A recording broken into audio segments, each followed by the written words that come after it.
It's what it looks like when them chemtrails dissipate.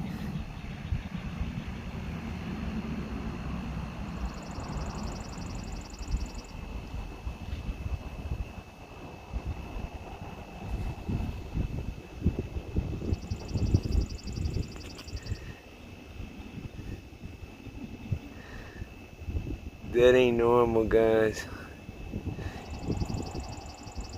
That is chemically introduced through nanoparticle spraying. Ain't nothing natural about that, bro.